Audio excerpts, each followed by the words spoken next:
श्री गणेशाय नमः।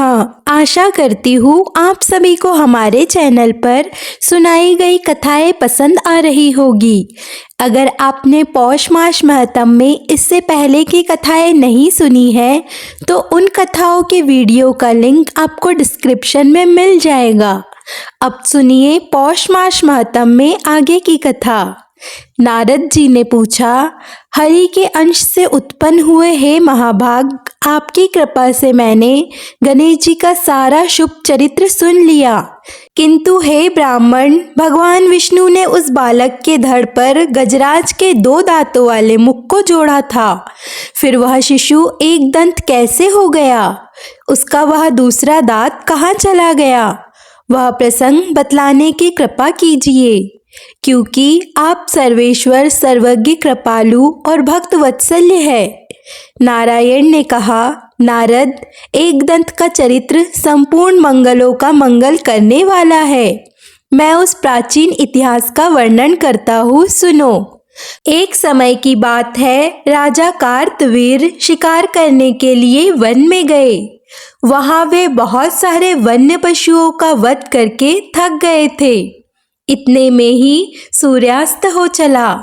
तब उस राजा ने शाम काल में अपनी सेना के सहित वन में जमदग्नि ऋषि के आश्रम के निकट पड़ाव डाल लिया और बिना कुछ खाए पिए अपनी रात बिताई। प्रातःकाल राजा सरोवर में स्नान करके पवित्र हुआ और अपने शरीर को अलंकृत कर दत्तात्रेय जी द्वारा दिए गए मंत्र का भक्ति पूर्वक जप करने लगा। मुनिवर जमदग्नि ने देखा कि राजा के कंठ, ओठ और तालू सूख गए हैं। तब उन्होंने प्रेम के साथ आदर पूर्वक कोमल वाणी से राजा का कुशल समाचार पूछा। फिर राजा ने बड़ी ही उतावली के साथ सूर्य के समान तेजस्वी मुनि को प्रणाम किया और मुनि ने चरणों में पड़े हुए राजा को स्नेहपूर्वक शुभ आशीर्वाद दिया। राजा ने फिर अपने उपवास आदि का सारा वृत्तांत मुनि से कह सुनाया। तब मुनि ने तुरंत ही डरते डरते राजा को निमंत्रण दे दिया। इसके बाद मुनि श्रेष्ठ जमदग्नि हर्षपूर्वक अपने आश्रम को लौट आए और वहां उन्होंने लक्ष्मी सदृशी माता कामधेनु से सारा वृत्तांत कह सुनाया। तब कामधेनु भयभीत हुई मुनि से बोली कि मुनि, मेरे रहते आपको भय कैसा? आप तो मेरे द्वारा सारे जगत को भोजन कराने में समर्थ है। फिर राजा की तो बात ही क्या है। आप राजाओं के भोजन योग्य त्रिलोकी में दुर्लभ जिन जिन पदार्थों की याचना करेंगे वह सब मैं आपको प्रदान करूंगी। तदंतर कामधेनु ने अनेक प्रकार के भोजन करने के योग्य सोने और चांदी के बर्तन, असंख्य भोजन बनाने के पात्र और बहुत से स्वादिष्ट पदार्थों से भरे हुए बर्तन मुनि को दे दिए। फिर तरह तरह के स्वादिष्ट और पके हुए कटहल, आम, नारियल और बेल के फल प्रदान किए। नारद, स्वादिष्ट लड्डुओं की तो असंख्य ढेरियां वहां पर लग गई। जौ और गेहूं के आटे की बनी हुई पूड़ियाँ और तरह तरह के पकवानों का पर्वत और उत्तम उत्तम अन्नों का ढेर लग गया। दूध, दही और घी की नदियाँ बहने लगी। शक्कर का ढेर और मोदकों का पहाड़ लग गया। उत्तम धान के चूड़े के भी पहाड़ लग गए। फिर कौतुकवश राजाओं के योग्य पूर्णतः कपूर आदि से सुवासित तांबूल और सुंदर वस्त्र आभूषण प्रदान किया। इस प्रकार सामग्री से संपन्न होकर मुनि ने खेल ही खेल में सेना सहित राजा को मनोहर पदार्थ देकर भोजन कराया। तब जो वस्तुएं परम दुर्लभ थी उन्हें भरी पूरी देखकर राजाधिराज कार्तवीर्य को महान आश्चर्य हुआ। फिर उन बर्तनों को देखकर राजा ने कहा, सचेव, आखिर पता तो लगाओ कि ये दुर्लभ पदार्थ सहसा कहाँ से आवे। ये मेरे लिए असाध्य है और बहुतों का तो मैंने इनमें से नाम भी नहीं सुना। मंत्री बोला, महाराज, मैंने मुनि के आश्रम में सब कुछ देख लिया है, सुनिए। वहाँ तो अग्निकुंड, कुश, समिधा, पुष्प, फल, कृष्ण मृगचर्म, सुख शिष्य समुदाय और सूर्य के तेज के आधार पर पकने वाले अन्न आदि ही है। वह संपूर्ण संपत्तियों से रहित है। वहाँ मैंने यह भी देखा है कि सभी लोग जटाधारी है और वृक्षों की छाल ही एकमात्र उनका वस्त्र है। परंतु आश्रम के भाग में मैंने एक मनोहर कपिला गौ को देखा। उनके अंग बड़े सुंदर है, चांदनी सी उसकी कांति है और लाल कमल के समान उसके नेत्र है। पूर्णिमा की चंद्रमा सी कांतिमती वह गौ वह तेज से उद्दीप्त हो रही थी। वही साक्षात लक्ष्मी जी की तरह संपूर्ण संपत्तियों और गुणों का आधार है। फिर मंत्री के कहने पर वह दुर्बुद्धि राजा मुनि से उसी गौ की याचना करने के लिए तत्पर हो गया, क्योंकि वह उस समय सर्वदा कालपाश से बंधा हुआ था। भला पुण्य अथवा उत्तम बुद्धि कर क्या सकती है, क्योंकि होनहार ही सब तरह से बली होता है। इस कारण पुण्यवान और बुद्धिमान होकर भी राजा कार्तवीर्य देववंश ब्राह्मण से याचना करना चाहता है। पुण्य कर्म से स्वर्ग का भोग करके मनुष्य पुण्य स्थल में जन्म लेता है और पाप कर्म से नरक का भोग करने के बाद प्राणियों की निंदित योनियों में उत्पत्ति होती है।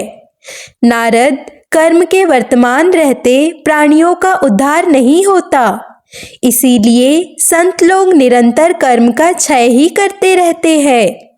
जगत का धारण पोषण करने वाली बुद्धिदायिनी माया प्रत्येक जन्म में सेवा किए जाने पर संतुष्ट भक्त को वह भक्ति प्रदान करती है।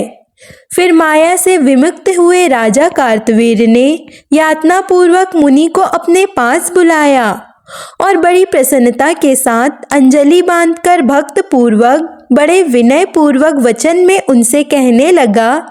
राजा ने कहा, भक्तों पर अनुग्रह करने के लिए उद्देश्य रहने वाले भक्तेश, आप तो कल्पतरु के समान है। इसीलिए मुझ भक्त को कामना पूर्ण करने वाली इस कामधेनु को भिक्षा रूप में प्रदान कीजिए। हे तपोधन, आप जैसे दाताओं के लिए भारत में कोई वस्तु अदेय नहीं है और मैंने सुना भी है कि पूर्व काल में दधीची ने देवताओं को अपनी अस्थियां तक दे डाली थी। हे तपोराशे, आप तो भारतवर्ष में लीला पूर्वक ब्रह्मंग मात्र से समूह की समूह कामधेनु की सृष्टि करने में समर्थ है। यह सुनकर मुनि कहने लगे, राजन, आश्चर्य है, तुम तो उल्टी बात कह रहे हो। अरे मूर्ख, मैं ब्राह्मण होकर क्षत्रिय को दान कैसे दूंगा? इस कामधेनु को परमात्मा श्री कृष्ण ने गोलोक में यज्ञ के अवसर पर ब्रह्मा जी को दिया था, अतः प्राणों से बढ़कर प्यारी यह गौ देने योग्य नहीं है। हे राजन, फिर ब्रह्मा जी ने इसे अपने प्रिय पुत्र भृगु को दिया और भृगु ने मुझे दिया। इस प्रकार यह कपिला मेरी पैतृक संपत्ति है। यह कामधेनु गोलोक में उत्पन्न हुई है, इसीलिए त्रिलोकी में दुर्लभ है। तब भला मैं लीला पूर्वक ऐसी कपिला की सृष्टि करने में कैसे समर्थ हो सकता हूँ? ना तो मैं हलवाहा हूँ और ना तुम्हारी सहायता से बुद्धिमान हुआ हूँ। मैं अतिथि को छोड़कर शेष सबको क्षण मात्र से भस्म करने की शक्ति रखता हूँ। इसीलिए अभी इसी क्षण अपने घर जाओ और अपनी स्त्री पुत्रों को देखो। मुनि के ऐसे वचनों को सुनकर राजा को क्रोध आ गया।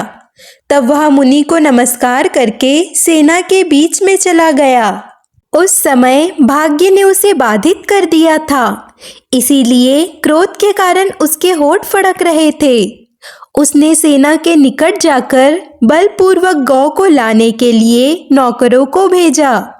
इधर शोक के कारण जिनका विवेक नष्ट हो गया था, वे मुनिवर जमदग्नि कपिला गौ के पास जाकर रोने लगे और उन्होंने सारा वृत्तांत कह सुनाया।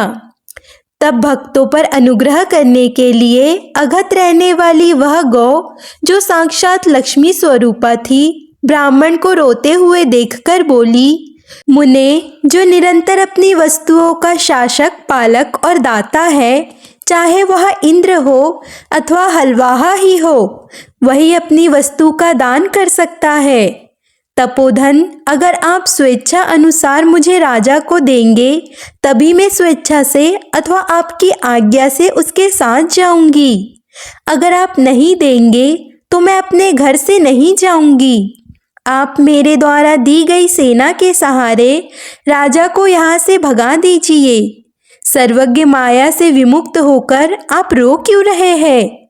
अरे यह संयोग वियोग तो कालकृत है, आत्मक नहीं है। आप मेरे कौन है और मैं आपकी कौन हूँ? यह संबंध तो काल द्वारा नियोजित है। जब तक यह संबंध है तभी तक आप मेरे हैं। मन जब तक जिस वस्तु को केवल अपना मानता है और उस पर अपना अधिकार समझता है, तभी तक उसके वियोग से अर्थात उस वस्तु के बिछड़ जाने से दुख होता है। ऐसा कहकर कामधेनु ने सूर्य के समान कांतिमान नाना प्रकार के शस्त्राणी के मुख आदि अंगों से करोड़ों करोड़ों खटकधारी, शौधारी, धनुधारी, दंड शक्ति और गदाधारी शूरवीर निकल आए। करोड़ों वीर राजकुमार और मल्लेच्छ निकले। इस प्रकार कपिला ने मुनि को सेनाएं देकर उन्हें निर्भय कर दिया और कहा, अब यह सेनाएं युद्ध करेगी, आप वहां मत जाइए। उस सामग्री से संपन्न होने के कारण मुनि को महान प्रसन्नता हुई। इधर राजा द्वारा भेजे गए भृत्य ने लौटकर राजा को सारा वृत्तांत बतला दिया। कपिला की सेना का वृत्तांत और अपने पक्ष की पराजय सुनकर राजा कार्तवीर भयभीत हो गया। उसके मन में कातरता छा गई। तब उसने दूत भेजकर अपने देश से और दूसरी सेनाएं मंगवाई। नारायण कहते हैं, नारद फिर कार्तवीर ने दुखी हृदय से श्री हरि का स्मरण किया और कुपित होकर मुनि के पास दूत भेजकर ये कहलवाया कि मुनि श्रेष्ठ युद्ध कीजिए अथवा मुझ अतिथि को अपनी वांछित गौ दे दीजिए। भली भांति विचार करके जो उचित हो, जो आपको सही लगे वही कीजिए। दूत की यह बात सुनकर मुनि जगदम्बिनी हंस पड़े और जो हितकर सत्य नीति का सार तत्व था वह सब दूत से कहने लगे। मुनि ने कहा, दूत, राजा को आहार रहित देखकर ही मैं उन्हें अपने घर ले आया और यथोचित रूप से शक्ति के अनुसार अनेक प्रकार के व्यंजन भोजन कराए।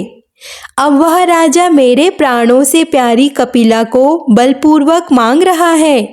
मैं उसे देने में सर्वदा असमर्थ हूँ, इसीलिए युद्ध दान दूंगा, यह निश्चित है। मुनि का यह वचन सुनकर दूत लौट गया और सभा के मध्य भाग में भय के कारण कवच धारण करके बैठे हुए राजा से सारा वृत्तांत कह सुनाया। इधर मुनि ने कपिला गौ से कहा कि इस समय मैं क्या करूं, क्योंकि जैसे कर्णधार के बिना नौका अनियंत्रित रहती है, वही दशा मेरे बिना इस सेना की हो रही है। तब कपिला ने मुनि को अनेक प्रकार के शस्त्र, युद्ध शस्त्र की शिक्षा और उसके उपयोग में आने वाले संधान आदि का ज्ञान प्रदान करते हुए कहा, विप्रवर, आपकी जय हो। आप युद्ध में निश्चय ही शत्रु को जीत लेंगे और यह भी ध्रुव है कि अमोघ दिव्यास्त्र के बिना आपकी मृत्यु नहीं होगी। आप ब्राह्मण हैं, इसीलिए आपका दत्तात्रेय जी के शिष्य और अमोघ शस्त्रधारी राजा के साथ युद्ध होना युक्त नहीं है। हे ब्राह्मण, ऐसा कहकर मनस्विनी कपिला मौन हो गई। तब मुनि ने सेना को सुसज्जित किया और उस सारी सेना को साथ लेकर वे युद्ध स्थल को प्रस्थान कर गए। उधर राजा भी युद्ध के लिए आ डटा। उसने मुनिवर जमदग्नि को प्रणाम किया। फिर दोनों सेनाओं में अत्यंत दुष्कर युद्ध होने लगा। उस युद्ध में कपिला की सेना ने बलपूर्वक राजा की सारी सेना को जीत लिया और खेल ही खेल में राजा के विचित्र रथ को भी चूर चूर कर डाला। फिर हंसते हंसते राजा के कवच और धनुष को भी छिन्न भिन्न कर डाला। इस प्रकार राजा कार्तवीर्य कपिला की सेना को जीतने में असमर्थ हो गया। उन सेनाओं ने शस्त्रों की वर्षा से राजा को हथियार रख देने के लिए विवश कर दिया। फिर बाणों और शस्त्रों की वर्षा से राजा मूर्छित हो गया। उस समय राजा की कुछ सेना तो मर चुकी थी और कुछ भाग खड़ी हुई।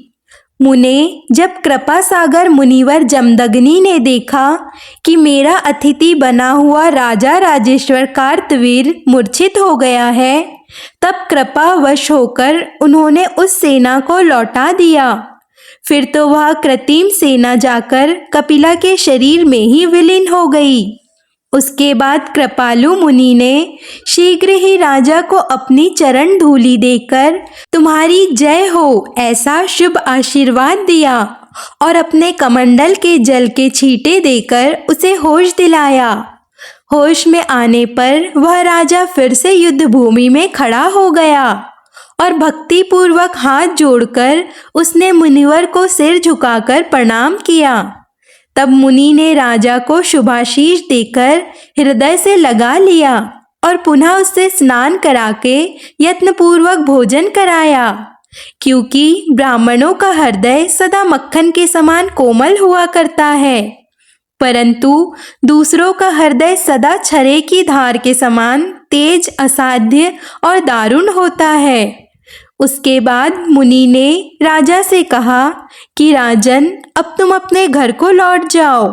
राजा कहने लगा, महाभागे, युद्ध कीजिए या फिर मेरी अभिष्ट गौ मुझे समर्पित कर दीजिए। राजा तो अब भी अपनी जिद पर अड़ा हुआ था। नारायण, मुनि कहते हैं, नारद, राजा के वचन को सुनकर मुनिवर ने श्री हरि का ध्यान करके जो हितकर सत्य और नीति का सार रूप था, ऐसा वचन कहना आरंभ कर दिया। मुनि ने कहा, महाभाग, धर्म के सुरक्षित रहने पर सारी संपत्तियां सदा सैव स्थिर में निवास करती है, यह पूर्णता निश्चय है। राजन, तुम्हें भोजन से वंचित देखकर ही मैं अपने घर लाया और विधि पूर्वक यथाशक्ति तुम्हारा आदर सत्कार किया। इस समय तुम्हें मूर्छित देखकर मैंने चरण धूलि और शुभ आशीर्वाद दिया, जिससे तुम्हारी मूर्छा दूर हो गई। इसीलिए तुम्हारा अब ऐसा कहना बिल्कुल उचित नहीं है। उस वचन को सुनकर राजा ने मुनिवर को प्रणाम किया और एक दूसरे रथ पर सवार होकर युद्ध कीजिए ऐसा ललकारा। तब मुनि भी कवच धारण करके उससे युद्ध करने के लिए तत्पर हो गए। क्रोध के कारण राजा की बुद्धि मारी गई थी, इसीलिए वह मुनि के साथ झुलने लगा। मुनि ने कपिला द्वारा दी गई शक्ति और शस्त्र के बल से राजा को शस्त्रहीन करके फिर मूर्छित कर दिया। तब कमल लोचन राजा कार्तवीर्य पुनः होश में आकर मुनि के साथ युद्ध करने लगा। उस राजा ने युद्ध क्षेत्र में अग्न्यास्त्र का प्रयोग किया। तब मुनि ने वरुणास्त्र द्वारा उसे हंसते हंसते शांत कर दिया। राजा ने रणभूमि में मुनि के ऊपर वरुणास्त्र फेंका। तब मुनि ने लीला पूर्वक वाणायास्त्र द्वारा उसे शांत कर दिया। इस प्रकार एक दूसरे से वे दोनों डटकर युद्ध करने लगे। फिर युद्ध के मैदान में हंसते हुए मुनि ने खेल ही खेल में नागास्त्र द्वारा राजा के सभी मंत्रियों को बांधकर कैद कर लिया। फिर लीला पूर्वक उत्तम मंत्र का प्रयोग करके उस राजा को जगाया और उन बंधे हुए सभी मंत्रियों को उसे दिखाकर राजा को दिखाकर मुनि ने तत्काल ही उन्हें बंधन मुक्त कर दिया और राजा को आशीर्वाद देकर फिर कहा कि राजन, अपने घर जाओ। परंतु राजा तो क्रोध से भरा हुआ था, उसकी बुद्धि मारी गई थी। उसने उठकर त्रिशूल उठा लिया और यत्न पूर्वक उसे मुनिवर जमदग्नि पर चला दिया। तब मुनि ने उस पर शक्ति से प्रहार किया। इसी बीच उस युद्ध स्थल में ब्रह्मा जी ने आकर उत्तम नीति द्वारा उन दोनों में परस्पर प्रेम स्थापित कर दिया। तब मुनि ने संतुष्ट होकर रण क्षेत्र में ब्रह्मा जी के चरणों में दृष्टिपात किया और राजा ब्रह्मा तथा मुनि को नमस्कार करके अपने घर को चला गया। फिर ब्रह्मा जी और मुनि ने भी अपने अपने स्थान को प्रस्थान किया। इस प्रकार आज का वृत्तांत यहाँ पर पूर्ण होता है। इसके आगे की कथा आप अगले अध्याय में अवश्य सुनिए। और अगर आपको आज की कथा पसंद आए तो वीडियो को लाइक और चैनल को सब्सक्राइब कर दीजिए।